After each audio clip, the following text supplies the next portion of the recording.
안녕하십니까?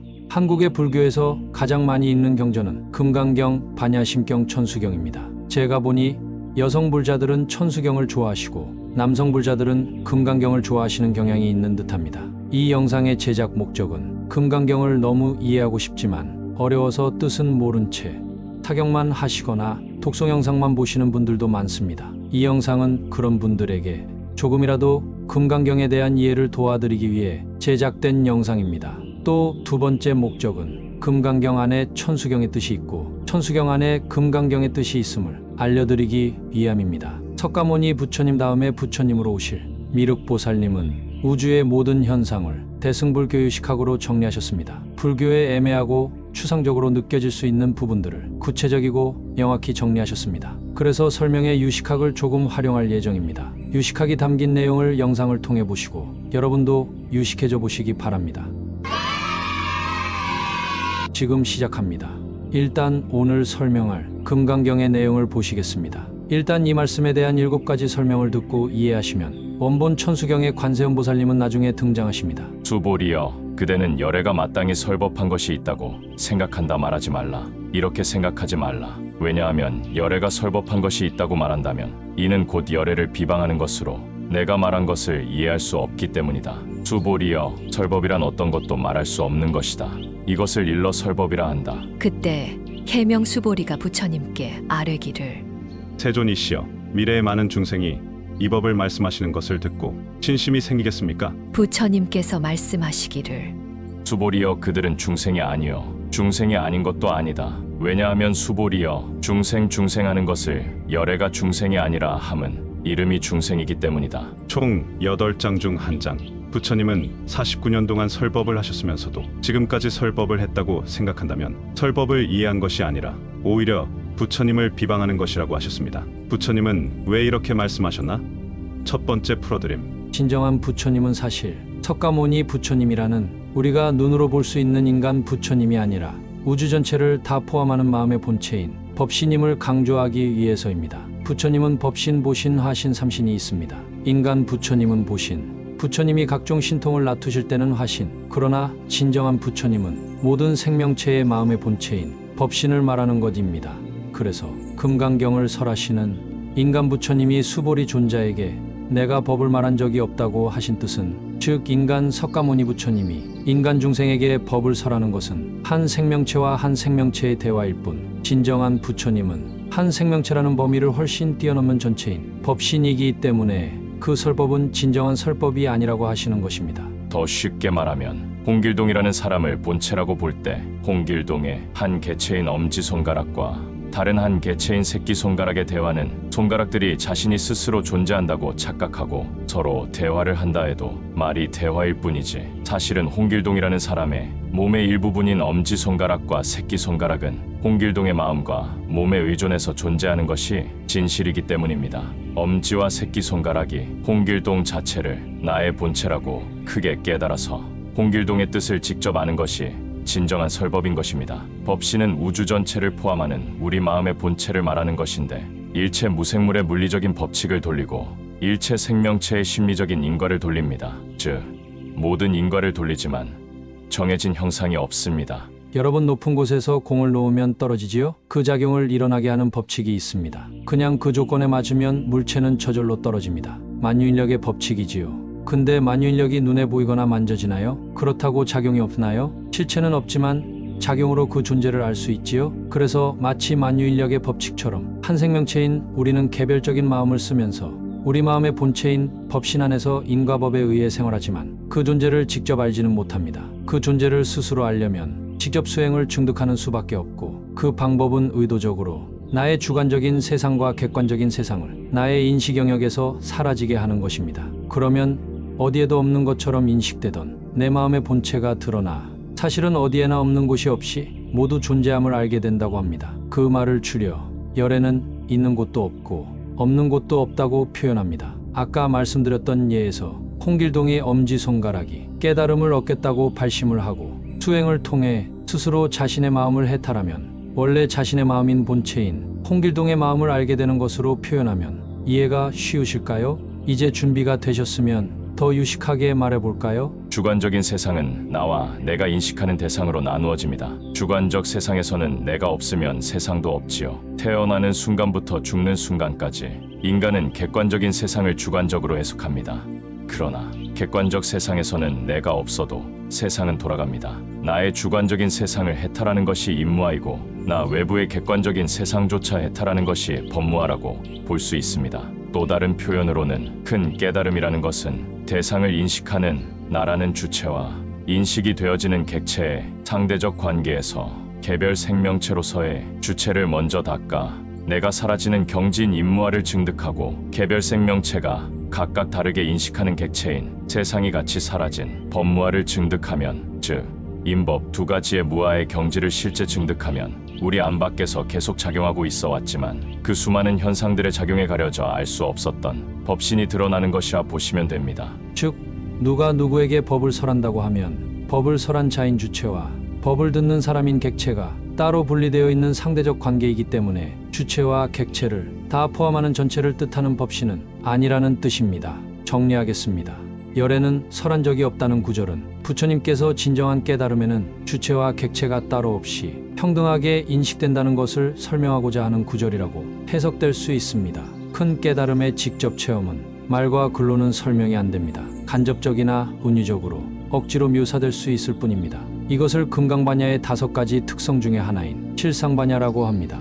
우주 전체의 마음의 본체와 연결되었지만 그것을 말로는 담아 표현할 수 없습니다. 갑자기 조금 어려우시죠? 조금 더 해설을 들어보시면 조금씩 이해되는 바가 있으실 겁니다. 총 8장 중 2장. 왜 부처님은 법을 설한 적이 없다고 하셨나? 두 번째, 풀어드림. 금강반야 바라밀경. 누가 봐도 반야를 설명하기 위한 경전입니다. 금강반야는 칠상반야, 경계반야, 문자반야, 방편반야, 권속반야, 5종반야로 설명될 수 있습니다. 첫 번째 풀어드림에서 말씀드렸던 칠상반야가 있는 사람은 저절로 대상을 접하면 대상에 대한 정보가 알아지는 경계반야가 있습니다. 정말 고차원의 법문은 말로 이루어지는 것이 아니기 때문에 말과 글로 설법을 들었다면 그건 아직은 고차원의 수행자가 법문을 듣는 방법이 아니라는 것을 알려주기 위해서 그렇게 말씀하셨다고 생각해 볼 수 있습니다. 이심전심이라는 유명한 말이 있습니다. 설법은 말로 하는 것인데 위에 말씀드린 법신을 진정 깨달은 사람은 법신에서 나오는 대지혜를 운용합니다. 그것을 바로 반야라고 합니다. 따라서 반야를 깨달은 사람은 이심전심으로 설법하는 사람이 소리로 전달하는 말과 문자로 전달하는 글을 떠나 직접 설법하는 사람의 진심을 이해하게 되어 있습니다. 여러분 안이비설신이라는 말을 들어보셨죠? 눈, 귀, 코, 혀, 몸, 마음입니다. 신통의 종류는 천안통, 신족통, 타심통 등이 있습니다. 물론 아주 어렵지만 수행을 통해 심신이 정화되어 수행자가 색계 경계에 완전히 돌입하면 육군이 색계천의 중생인 천인 경계의 능력을 가지게 되는 것입니다. 그런데 코와 입을 말하는 천비통과 천설통을 들어보신 적 있으신가요? 없으시겠죠? 인간계보다 2단계 차원의 중생들인 천인들은 우리처럼 거친 물질을 다루지 않기 때문에 코와 입이 없습니다. 그래서 천비통과 천설통은 없는 것입니다. 그리고 요즘 말로 표현하면 마치 텔레파시같이 천인은 저절로 마주 대화하는 천인의 마음을 안다고 합니다. 그런데 불교에서 성자의 과의를 증득한 성인들은 인간과 천인보다 더 뛰어난 능력을 가지게 되기 때문에 진정한 성취를 이룬 성인 두 분이 만난다면 굳이 말로 의사를 표현할 필요가 없습니다. 그 예로 언젠가 부처님이 설법을 하나도 안 하시고 꽃 한 송이를 들어올렸을 때 마하가섭존자가 그 뜻을 이해하고 빙그레 웃으셨던 것이 바로 그렇습니다. 말과 글은 반드시 100%로 뜻을 전달하지 못하고 언제나 오해를 남깁니다. 부처님과 수보리존자 같은 위대한 성인들의 대화는 사실 말로 표현될 수 있는 것이 아니기 때문입니다. 이것이 금강경에서 부처님께서 나는 설한 적이 없다고 말씀하신 두 번째 가능성입니다. 수보리존자가 그동안의 수행을 통해 이제 말과 글을 떠난 설법을 들을 수준이 되었으니 부처님 자신의 설법을 말과 글로만 듣지 말고 마음으로 직접 들어야 할 때가 되었다는 말씀으로 해석될 수 있습니다. 총 8장 중 3장. 왜 부처님은 법을 설한 적이 없다고 하셨나? 세 번째 풀어드림. 법을 설해보았자 복이 없어 법을 익히지 못할 사람에게는 모든 법이 무의미하기 때문입니다. 모든 수행은 선행공덕이 받쳐줘야 이룰 수 있다는 원리, 즉 선행공덕을 강조하기 위한 목적으로 해석될 수 있습니다. 경전은 같은 경전의 내용으로 풀어야 그게 최고의 방법입니다. 분명히 금강경 23품에서 무아무인 무중생 무수자로서 일체의 선법을 닦으면 곧 단역 따라 삼막삼보리를 얻는다고 하셨습니다. 일체의 선법은 복덕을 모으게 되고 깨달음은 그렇게 모아온 복덕들이 모여야 이루어지는 것입니다. 놀랍게도 깨달음조차 인과의 법칙에 의해 이루어지는 것입니다. 아무리 설법을 달달 외우고 이해해도 선행을 하지 않아 큰 복덕이 없으면 큰 깨달음을 증득을 못한다는 뜻입니다. 21품에서 나는 법을 설한 적이 없다는 말씀과 23품에서 일체선법을 받들어 행하라고 하신 말씀 두 가지를 연결지어 생각해보면 문맥상 큰 복덕이 있으면 저절로 깨달음의 길에 오르게 되기 때문에 다른 말로 일체선법을 닦은 복이 있는 사람에게는 인과의 법칙에 의해 큰 깨달음이 저절로 따라오기 때문에 그 사람은 굳이 설법을 할 필요성이 없는 사람이라 그 어떤 설법도 군더더기가 된다는 말입니다. 왜냐하면 설법은 이치를 풀어주고 수행 방법을 가르쳐주기 위함인데 아인 중생수자 네 가지 상이 없이 일체의 선행 공덕을 많이 쌓은 사람에게는 2년만 닿으면 그 어떤 법문과도 감응을 하여 깨달을 수 있기 때문에 그런 의미로 설법한 적이 없다고 할 수 있는 것입니다. 옛고사에 정말 복덕이 많은 사람은 기와장 깨지는 소리를 듣고도 깨달았다고 합니다. 그런데 세상에서 기와장 깨지는 소리를 제일 많이 듣는 것은 목수일 것입니다. 따라서 기와장의 비밀이 있는 것이 아니라 그 사람이 수많은 전생과 현생에 쌓아온 수많은 복덕에 그 비밀이 있는 것입니다. 금강경의 또 다른 부분에서 무유정법이라고 하셨습니다. 고정되고 획일화된 설법은 없다는 뜻입니다. 보시는 금강반야의 5가지 특성 중에 하나인 건속반야입니다. 건속은 저절로 따라온다는 뜻인데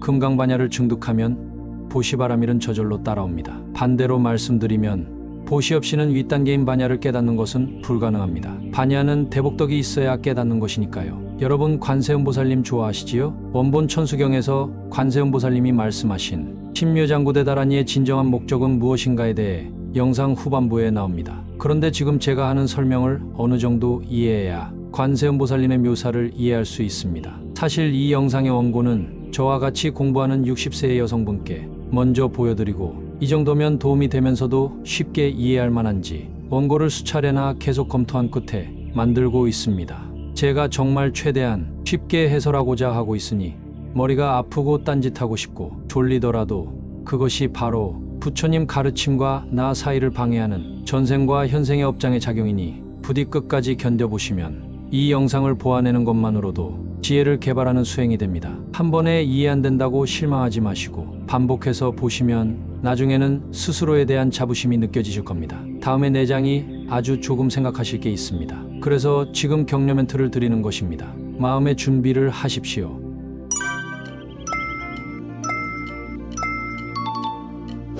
총 8장 중 4장. 왜 부처님은 법을 설한 적이 없다고 하셨나? 네 번째 풀어드림. 수보리와의 대화를 통해 후세의 사람들에게 부처님께서 특수한 교육법 하나를 알려주시기 위해서 나는 설한 적이 없다고 말하실 수 있습니다. 사실 지금 해설하는 21품 자체가 근기와 인연이 정확히 만나면 갑자기 깨달음이 이루어지는 도노법문이라고 생각될 수 있습니다. 최상의 스승과 최상승의 근기의 제자가 만나면 갑작스런 깨달음인 도노가 어떻게 이루어지는지 금강경을 보는 후대의 사람들에게 예시를 들어 알려주려고 한 것으로 해석될 수 있다는 뜻입니다. 그 근거는 21품 전에는 수보리 존자가 앞에 해명이라는 말이 붙지 않았지만 21품에는 해명이라는 말이 존자님의 이름 앞에 붙었습니다. 금강경의 초반부에는 수보리 존자는 이어가라 안의 경지였습니다. 불교에서는 온 우주를 3가지 차원으로 나누어 봅니다. 인간계가 중심에 있는 욕망의 세계인 6계, 상해의 천신과 성자들이 사는 세계, 몸과 물질이 없어 몸에 고통이 없는 무색계, 물질을 주는 3가지 차원의 세계입니다. 이어가라는 아직 6계, 색계, 무색계 중 6개만을 해탈한 아라한이라 3개를 다 해탈한 대아라한과는 차이가 큽니다. 대아라한도 아니고 대보살도 아닌 수행자에게는 아직 해명이라는 말을 붙일 수 없습니다. 해명이라는 표현은 부처님의 마음을 후대에 전한다는 위대한 호칭입니다.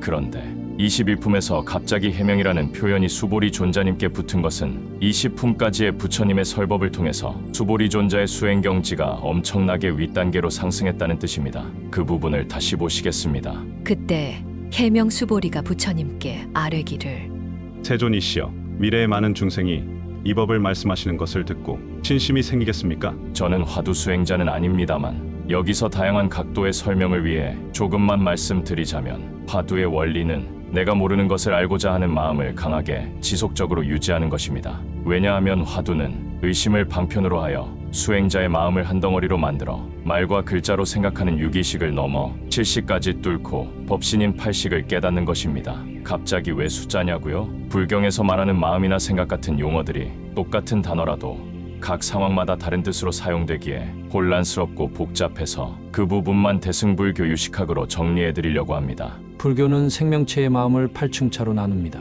전, 오식, 눈, 귀, 코, 혀, 몸 5가지 감각기관에서 들어오는 정보를 인지하는 5가지 마음입니다. 이건 쉽지요? 그리고 언어 문자를 익히기 전에 어머니 뱃속부터 가지고 있는 하나의 개별 생명체로서의 기본적인 마음을 칠식이라고 합니다. 그리고 언어와 문자를 배우면서 서서히 강해지는 마음은 원래 기본 마음인 칠식의 분화작용이고 유기식이라고 합니다. 그러면 이제 8가지 마음 중에 팔식 하나의 설명만 남았지요? 아까 첫 번째 프로드림에서 말씀드린 부처님의 삼신인 법신, 보신, 화신 중에 법신의 다른 이름이 제8아레야식입니다. 법신, 8아레야식, 열애장, 한마음, 볼이 다 같은 뜻입니다. 모든 생명체 공통의 마음의 본체이자 물리적인 전우주를 포함합니다. 따라서 8층차의 마음 중에서 지금 우리가 영상을 보면서 언어 문자로 생각하는 마음을 유기식이라고 부르고 일반인들이 말하는 모든 마음은 바로 유기식을 말한다고 보면 됩니다. 육식도 기억이 바로 나는 표면의식, 어렴풋한 기억의 잠재의식, 예전에 자신이 겪는 일이거나 경험이지만 아예 그 기억이 안 나는 무의식으로 3가지로 나눌 수 있고, 대승불교를 제외한 모든 마음이나 정신에 관련한 학문들은 아직 유기식의 범위를 넘지 못한다고 합니다. 그러나 불교에서 말하는 마음이나 불성을 이해하려면 더 깊은 심층무의식인 칠식과 팔식을 이해해야 착오를 막을 수 있습니다. 불교에서 마음이 곧 부처다라고 할 때나 마음과 중생과 부처는 하나다라고 할 때 마음은 팔식을 말하는 것입니다. 그 구절에서 쓰이는 마음이라는 단어를 여러분이 지금 쓰고 있는 마음인 유기식으로 착각하시면 여러분의 불교는 산으로 가게 됩니다. 한 개체가 아닌 전체 생명체의 마음의 본체임 팔식을 말하는 것을 한 개체의 의식인 유기식으로 오해하게 되면 뭔가 앞뒤가 안 맞는 논리적 오류가 생기게 된다는 뜻입니다. 안타깝게도 적지 않은 분들이 그러고 계시지요. 따라서 아까 첫 번째 프로드림에서 말씀드렸던 인무아와 법무아의 경지에 들어가는 것은 사실 한 개체의 마음인 육식, 칠식과 내가 알 수 없지만 나 마음속 깊숙이 작용하는 전체의 마음인 팔식을 각각 지혜로 전환하기 위해 필요한 과정입니다. 육식을 지혜로 전환하면 묘관찰지, 칠식을 지혜로 전환하면 평등성지, 팔식을 지혜로 전환하면 대원경지라고 합니다. 팔식이 전체인 법신과 같은 말이니 팔식의 대지혜인 대원경지도 반야와 같은 말입니다. 무아라는 단어는 반야종과 선종에서 많이 쓰는 표현이고 육식, 칠식, 팔식은 미륵보살님과 현장법사로 유명한 법상종과 유식종에서 쓰는 용어입니다. 그렇지만 진리는 하나이듯이 단어는 달라도 뜻은 같습니다. 그렇다면 이제 아까 화두를 설명하던 것을 다시 이어갈 수 있습니다. 화두는 3가지 조건이 있습니다. 의심을 강력하게 불러일으키기 위해서는 무슨 조건이 필요할까요? 첫 번째, 이미 제자가 그 화두 속 단어와 문장에 관한 지식이 아주 많아야 합니다. 예를 들어 개에게는 불성이 없다는 화두를 들려면 불성에 대한 이해도가 매우 높은 사람이라야 가능합니다. 불성이 뭔지 모르면 그 말을 들어도 왜 그런지 알고 싶다는 별다른 의심이 생길 리가 없기 때문입니다. 제가 존경하는 분의 말씀에 따르면 원래의 중국의 선종도 수행자들이 먼저 3장 12부 경전을 회통한 후 나중에 경전을 던져버리고 한 수행법으로 깊이 들어갔다고 합니다. 그 중에 하나가 화두였다고 하네요. 두 번째, 화두는 그 사람이 가지고 있는 평생의 상식과 맞지 않는 문장이면서도 심층 무의식인 팔식과 칠식을 뚫어낼 마음을 모으려면 평상시에 일상으로 쓰는 마음인 유기식으로는 아무리 생각해도 알 수 없는 의문이어야 합니다. 예를 들어 부모에게서 태어나기 전에 너의 원래 모습은 무엇인가 같은 질문이 있지요? 생각으로는 절대 알 수 없는 질문입니다. 이제 아까 배운 마음의 구조를 활용해 볼까요? 그래야 조금 더 유식해지겠죠? 어떤 문제든 주어지면 그 문제에 대해 생각하는 마음은 8층차의 마음 중에 일반적으로 마음이라고 부르는 유기식입니다. 아까 유기식은 한 생명체가 태어날 때 있는 마음인 존재감밖에 없는 자아이신 칠식에서 분화작용이 일어난 마음이며 이번 생에 직접 간접적으로 습득한 경험을 정보로 삼아 언어와 문자로 생각한다고 했습니다. 유기식은 시청자님이 지금 이 영상을 보면서 어릴 때 배운 한글로 생각하는 마음이라니까요. 그러니 당연히 부모에게서 태어나기 전에 나는 누구인가 같은 문제를 풀 수 있는 정보는 말 그대로 태어나기 이전의 정보를 요구하기 때문에 태어난 이후에 칠식의 분화작용에 의해 만들어진 육식으로는 알 수가 없습니다. 즉, 이 특정 화두는 전생을 기억하지 못하는 사람은 태어나기 전의 기억은 이번 생에 습득한 정보가 아니기 때문에 유기식으로는 아무리 생각한다고 해도 절대 알 수 없고 전생의 정보를 포함하는 팔식을 깨달아야 알 수 있는 문제라는 뜻입니다.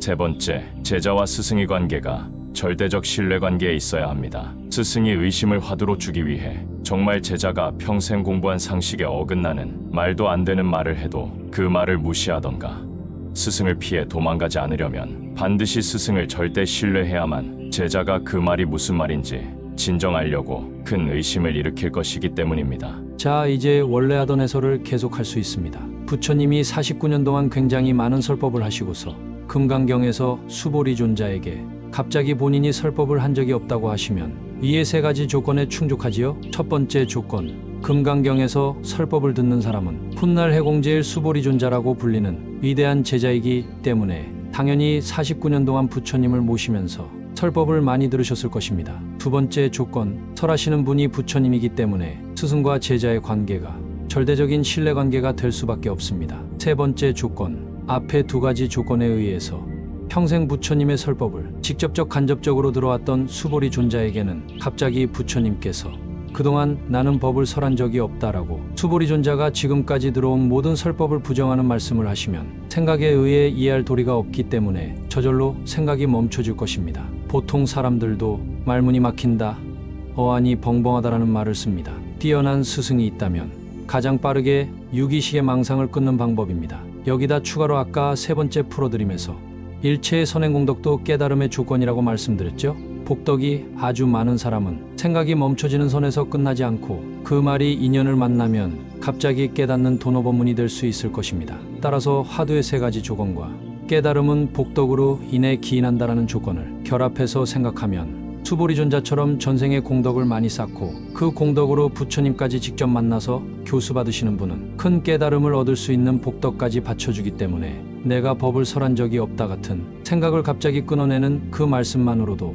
그 두 분 사이에서만은 단박에 깨달을 수 있는 법문이 될 수 있고 그 말씀 이후에 수보리의 깨달음의 경지가 팍 올랐기에 그 전까지 없던 호칭인 해명이라는 칭호가 붙은 것일 수 있습니다. 따라서 부처님이 법을 설한 적이 없다고 하신 이유에 대한 네 번째 가능성은 부처님은 후대에 금강경을 보는 사람들 중에서 수보리와의 특수한 대화를 통해 경전을 읽는 사람 중 인연 있는 사람에게 갑자기 생각을 멈춰지는 경험을 할 수 있게끔 안배하시고 더 나아가 아주 큰 복덕이 있는 사람이 금강경을 읽게 되면 어느 정도 팔식을 뚫어내는 깨달음까지 얻을 수 있게끔 금강경 안에 특수한 교수법을 담아주시려고 의도하셨다고 해석될 수 있습니다. 예를 들어 6조 해능대사에게 의발을 전수하기 직전에도 5조 홍인 스님이 금강경을 설해주셨다고 하지요. 그렇다면 최고의 스승만이 가능해 보이는 어떤 시험에 어떤 질문을 어떤 제자에게 어떻게 알맞게 내려주어야 하는가를 알 수 있는 큰 지혜는 무슨 반야일까요? 5종 반야 중에 경계반야, 방편반야입니다. 본체와 접속된 대지혜가 앞에 있는 사람을 접하면 그 사람을 돕고 제도하기 위한 방편법문이 발동하는 것입니다. 관세음보살님의 손이 1000개인 것은 그만큼 쓸 수 있는 방편이 많다는 것을 상징합니다. 그렇지만 관세음보살님은 정법명열애의 화신이기도 하기에 반야보다 더 뛰어난 부처님의 능력인 열애심력이 있으시겠지요. 해석의 여러 가지 가능성을 말씀드리기 위해 화두의 개념을 잠시 인용하였으나 저는 화두를 주로 닦는 사람은 아니기 때문에 설명이 미흡하더라도 부디 양해 바랍니다. 여기까지 제 해설을 들으시고도 아직까지 구독과 좋아요를 누르지 않으셨다면 부처님을 존중하는 도반으로서 마음이 불편하시겠죠? 총 8장 중 5장. 왜 부처님은 법을 설한 적이 없다고 하셨나? 다섯 번째 풀어드림. 독립심을 강조하기 위한 목적입니다. 부처님은 일체 중생이 스스로를 제도할 수 있다고 하셨습니다.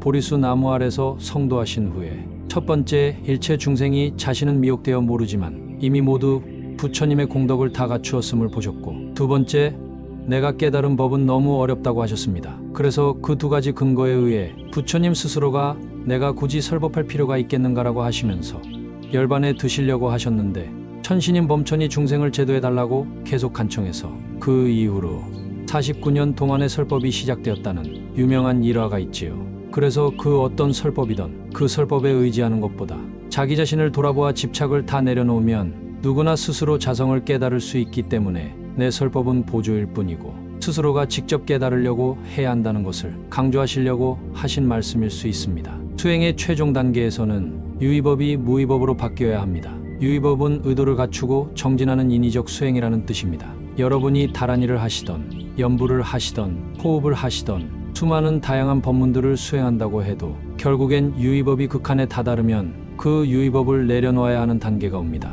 그때는 부처님이 하신 모든 설법에 따라 닦았던 모든 수행을 내려놓아야 합니다. 여기서 사람들이 잘 모르는 부분이 있는데 공을 닦는 것도 무위법이 아닌 유위법입니다. 일반적인 단계보다 한 단계 높은 유위법일 뿐입니다. 수행 신법으로서의 공을 실제 깨달음인 진공과 헷갈리면 안 됩니다. 다시 한번 말씀드리면 한 대상에 대해 마음의 집중을 유지하는 것이 일반적인 유위법이고 그 다음에 여러 대상을 마음으로 관찰하면서 무상고, 무아라는 생각을 유지하는 것이 공을 닦는 것인데 일반적인 유의법을 사마타라고 부르고 거기에 관법과 정사유를 결합하는 것을 윗바사나라고 부릅니다. 사마타는 지와 같은 말이고 윗바사나는 관과 같은 말입니다. 그 두 가지를 같이 닦으면 다른 외도와 차별이 있는 진정한 불교의 수행이며 지관겸수라고 부르거나 더욱 수준이 오르면 정해상수라고 부릅니다. 그리고 아까 화두의 방식처럼 육식의 망상을 멈추고 칠식 상태인 존재감 상태에 머무는 것을 공을 닦는다고도 합니다.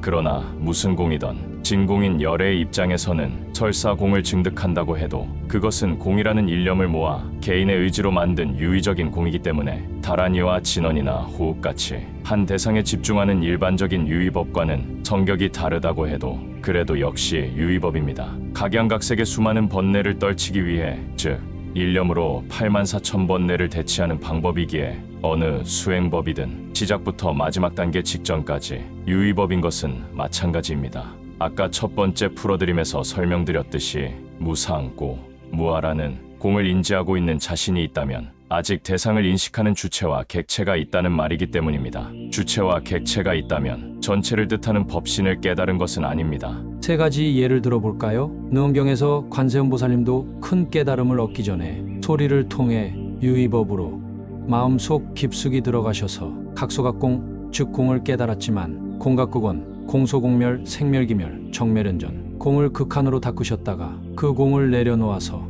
정멸을 얻으셨습니다. 그리고 그 정멸조차 넘어가서 큰 깨달음을 얻으셨습니다. 관세음보살님이 최종 단계인 정멸을 넘어갈 수 있었던 이유가 바로 일체중생을 구제하겠다는 원력을 세우고 세세생생 선행을 닦으셨기 때문입니다. 개인의 해탈만을 원하는 아라한이 되고자 하는 발심으로는 정멸에 머문다고 합니다. 그래서 제가 금강경과 원본 천수용을 같이 소개하는 것입니다. 이 대목은 설명이 길어서 관세음보살님은 어떻게 깨달으셨나라는 주제로 기회가 되면 다음에 자세히 다루겠습니다. 공과 관련한 얘기는 원래 어려운 내용이니 시청자분들은 스트레스 받지 마시기 바랍니다. 우리는 지금 일반적인 수행법을 열심히 해야 하는 단계니까요. 티베트 불교에서는 유의법을 극한까지 닦는 단계를 생기차제라고 하고 유의법을 내려놓는 단계는 원만차제라고 합니다. 금강경 다른 품에도 유명한 구절이 있지요. 부처님이 강을 건넜으면 뗏목조차 내려놓아야 한다고 하신 말씀은 그 단계에 이르기 전까지는 부처님의 설법에 의지해서 유의법을 닦아 유의법이라는 뗏목에 의해서 가지만 무의법으로 넘어가 큰 깨달음을 얻으려면 즉 일체의 집착을 뜻하는 큰 강물을 유의법이라는 뗏목으로 넘어간 그 단계에 이르면 그동안 그토록 의지했던 부처님의 설법조차 강을 건너면 뗏목을 버리듯이 내려놓아야 한다고 하십니다. 지금까지 설명한 바를 근거로 해서 부처님이 설한 적이 없다고 하신 말씀을 해석하면 이 구절은 부처님 제자 중에서 그 당시 공에 대한 이해가 가장 높았던 태공제일 수보리에게 하신 말씀이고 금강경을 설할 당시 수보리 존자는 이호가라한이었다고 합니다. 아까 말씀드렸다시피 아라한도 등급이 있는데 이호가라한은 아직 대아라한도 아니고 당연히 대보살도 아닙니다. 따라서 그때 당시 수보리 존자가 닦는 공은 무위의 공인 진공이 아니라 유위의 공이었기 때문에 그것조차 내려놓게 하기 위해서 부처님이 그때 당시 수보리 존자에게 일체를 다 넘어가게 하는 고차원의 설법인 금강경을 설하셨다고 추론됩니다. 요약하면 이미 유의법의 극한에 달한 사람은 의지하던 유의법을 내려놓고 의지하는 것을 내려놓는다는 마음까지 내려놓아야 한다. 이런 수행차제를 알려주시려고 하는 것이 바로 부처님이 나는 법을 설한 적이 없다고 하신 5번째 해석이 될 수 있습니다. 총 8장 중 6장. 왜 부처님은 법을 설한 적이 없다고 하셨나? 6번째 풀어드림. 열의 심력은 불가사의하다는 것을 알려주시고 생각을 통한 추측과 짐작으로 열애를 알려하지 말고 직접 수행해서 증득하라고 하는 것을 강조하기 위해서일 수 있습니다. 모든 설법은 인간의 몸인 보신이나 신통을 나투는 화신, 둘 중에 하나의 상태를 취한 부처님께서 모든 생명체의 마음의 본체인 법신과 연결되어 있는 상태에서 법을 설하신 것입니다. 예를 들어 여러분이 지금 노트북이 있어 인터넷에 연결되면 어마어마한 정보가 나오지만 연결이 안 되면 노트북의 하드드라이브에 내가 저장한 정보밖에 알 수 없듯이 큰 깨달음을 얻은 사람이 법신과 하나 되어 설법하는 상태를 억지로 설명하면 노트북이 인터넷에 연결된 것과 비슷하다고 비유할 수 있겠습니다. 따라서 법신과 연결된 부처님의 능력은 대지해인 반야조차 넘어간 열의 심력이라고 부르고 비가 오면 지금 내리는 빗방울의 숫자가 얼마인지도 아실 정도라고 하시기 때문에 그 능력은 생각으로는 절대 짐작할 수 없어서 불가사의하다라고 표현합니다. 그래서 부처님이 되기 전까지는 부처님의 능력을 아무리 말로 설명해도 다 표현할 수 없기 때문에 설명과 추론을 통해 유기식으로 헤아리면서 부처님의 능력을 얻거나 알려고 하지 말고 각자가 수행해서 직접 팔식을 알아야 하는 것임을 강조하기 위해 법을 설한 적이 없다고 하셨을 수 있습니다. 아무리 많은 경전을 보아도 그 경전의 내용은 결국은 수행을 도와주는 방편일 뿐이지 깨달음을 직접 알려주거나 직접 전해주는 것은 불가능하기 때문에 첫 번째로 49년 동안 하신 설법이 부처님의 능력의 전부라고 생각하거나 두 번째로 그래서 설법을 이해하는 것을 통해 깨달음을 얻었다고 착각하지 말라는 의미에서 하신 말씀일 수 있습니다. 불교를 공부하는 사람들 모두가 명심해야 할 사항입니다. 총 8장 중 7장. 왜 부처님은 법을 설한 적이 없다고 하셨나? 7번째 풀어드림. 부처님께서 49년 동안 한 모든 설법은 그 시대의 상황과 그 사람의 현생 근기와 그 사람의 전생 업력과 그 사람의 그때 당시 수행 상황에 맞추어 말씀하신 요즘 말로 하면 개인과 외식 1대1 설법이었습니다. 과거의 마음도 얻을 수 없고 현재의 마음도 얻을 수 없고 미래의 마음도 얻을 수 없다고 하셨습니다. 일반인의 마음은 망상인 유기식이지만 크게 깨달은 사람의 유기식은 지혜로 전환되어 묘관찰지로 변하고 팔식은 지혜로 전환되어 대원경지가 됩니다. 이해하기 쉽게 말씀드리면 우리처럼 어떤 말과 생각과 행위도 허투루 하거나 습관대로 하지 않으시고 모든 조건이 다 계산된 담겨진 의미가 있으며 그 목적은 일체 중생을 유익하게 하기 위한 것입니다. 따라서 어떤 부처님의 설법도 그 수많은 조건을 고려한 그 상황에서는 그 사람에게 꼭 맞는 설법이었지만 그 설법하는 시간과 공간 같은 조건들이 약간이라도 바뀌게 되면 설법도 약간 달라지게 되는 것입니다. 예를 들어 A라는 사람이 1년 전에 부처님의 설법을 듣고 수행을 해서 1년 동안 사람이 변했다면 설사 A라는 사람에게 1년 전에 부처님이 한 설법을 B라는 사람이 그대로 외워서 토시 하나 틀리지 않고 똑같이 말해주더라도 그때와는 달리 조금은 효과가 낮은 설법이 되는 것입니다. 문제의 변수가 변했으니 정답도 조금 달라져야 하기 때문입니다. 그래서 누군가가 부처님이 49년 동안 하신 설법을 다 모은다 한들 자신에게 완전 딱 들어맞는 설법은 찾을 수 없을 것입니다. 그렇기 때문에 경전을 보는 목적은 달달 외우기 위해서가 아니라 부처님이 과거에 한 설법을 외워서 집착하지 말고 부처님의 설법은 설법할 당시 설법을 듣는 사람의 수준과 설법을 할 당시의 상황과 설법을 듣는 사람의 소화할 수 있는 복덕과 지혜를 고려해서 한 설법임을 이해하고 그 안에 담긴 진의를 파악해서 즉 그 유명한 말인 달을 가리키는데 손가락을 보지 말고 달을 이해해서 즉 경전의 설법들을 회통해서 자신에게 맞게끔 응용해야 합니다. 즉 7번째 해석은 부처님께서 49년 동안 하신 설법 그 무엇도 무조건 어느 사람에게도 들어맞는 만능에 고정되고 정해진 설법은 없었다고 말씀하시고자 설법한 적이 없다고 말씀하셨을 수 있습니다. 불경은 84,000 대치원문입니다. 수많은 복잡한 마음의 집착을 각각 대치하는 것인데요. 각 사람마다 집착이 똑같을까요? 모두 다를 것입니다. 따라서 경전의 내용과 똑같이 수행하려 하지 말고 스스로 담긴 뜻을 파악해서 자신에게 맞게끔 응용해서 적용해야 합니다. 그래서 마음 닦는 손오공 채널에서는 한 종파나 종교에 구애받지 않고 수많은 법문 중에 효과가 검증된 법문이라면 정리하고 해설해서 올리는 것입니다. 보시는 사람의 근기와 상황과 업력이 전부 다 다르니까요. 어느 우물에서 물이 나올지 모릅니다. 원리를 알려드리고 영상들을 보시다 보면 시청자 여러분이 언젠가 스스로 응용할 수 있는 날이 올 것입니다. 그러나 최후의 경지는 아까 말씀드렸던 임무와 법무와 인법이무아입니다. 마음이 없으면 집착이 일어날 수 없으니 마음이 없는 자에게 과연 더 이상 대치법문이 필요가 있을까요? 그런 사람에게는 설법이 불필요할 것입니다. 여기서 혹시 헷갈리는 분들을 위해 앞에서 설명드린 내용을 조금 반복하면 당연히 지금 마음이 없는 자라고 할 때 여기서 마음이라는 단어는 전 50과 60과 70입니다. 80은 정화되면 우리 마음의 본체인 열애장이기에 불생불멸합니다. 없앨 수 없습니다.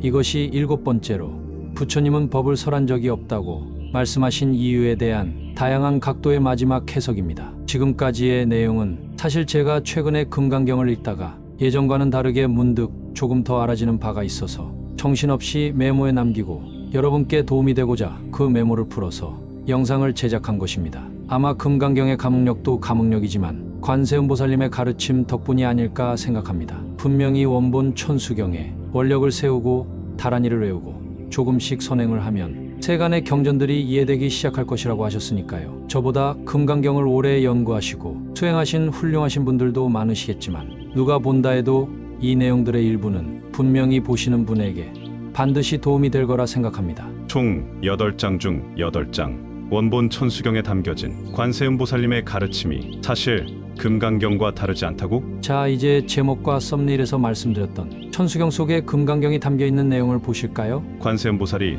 모든 중생에게 대비심을 일으켜 얼굴에 미소를 머금고 이 광대원만 무해대비심 대다라니 신묘장구를 곧바로 숭하셨습니다. 그때 대범천왕이 자리에서 일어나 의복을 정돈하고 합장하고 공경이 관세음보살께 아뢰었습니다. 바라옵건대 대사께서 저희들을 위하여 이 다란이의 형상을 말씀해 주소서. 저희들은 듣기를 원하옵니다.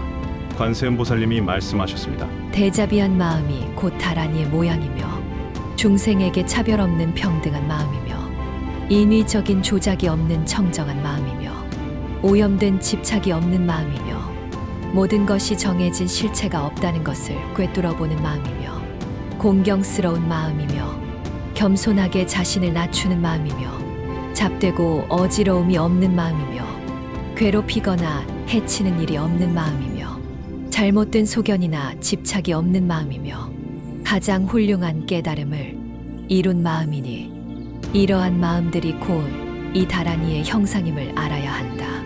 그대들은 반드시 이에 의지하여 수행하여라.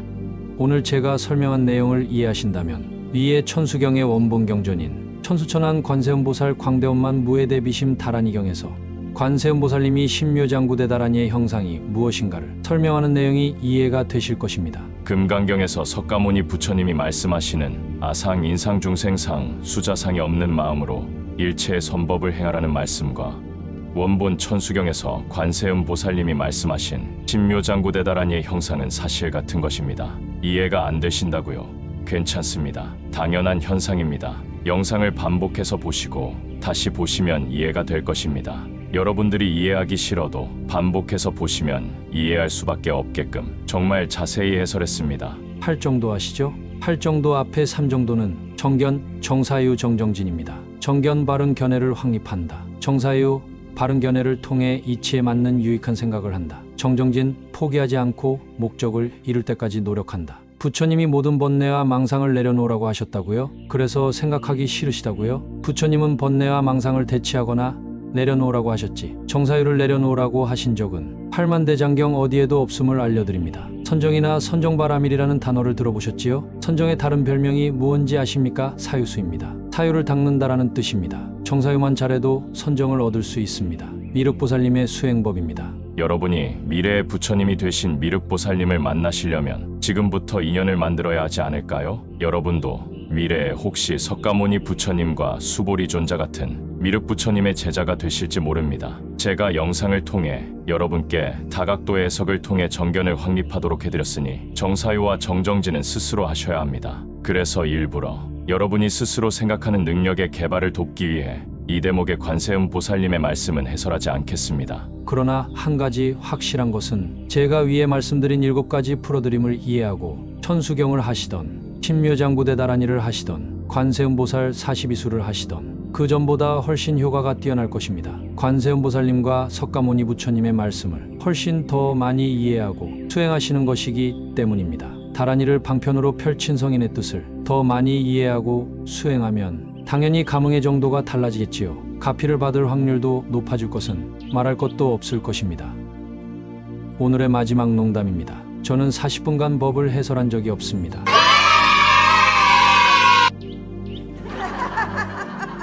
지금 제가 하는 말은 지금까지 제가 말씀드린 7가지 프로드림 중 무슨 의도로 말하는 것일까요?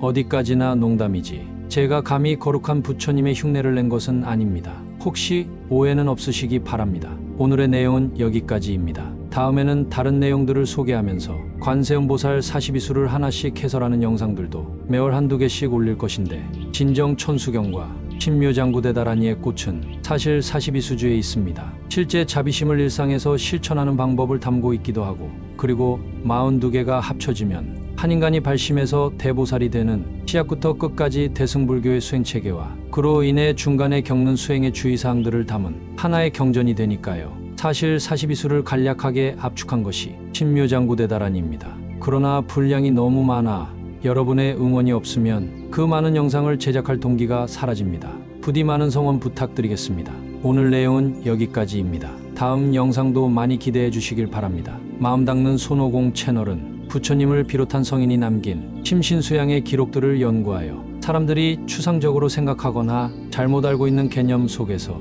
스스로 중심을 잡으실 수 있도록 본질을 흐리지 않는 선에서 현대인이 이해하기 쉽게끔 실용적인 원리를 정리해서 전달하고 있습니다.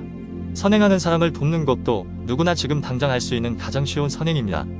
화면 하단의 왼쪽에는 멤버십 가입 버튼이 있고 오른쪽에는 슈퍼생스가 있습니다. 여유가 되시는 분들의 작은 후원은 더욱더 정성이 들어간 영상을 제작하는데 큰 힘이 됩니다.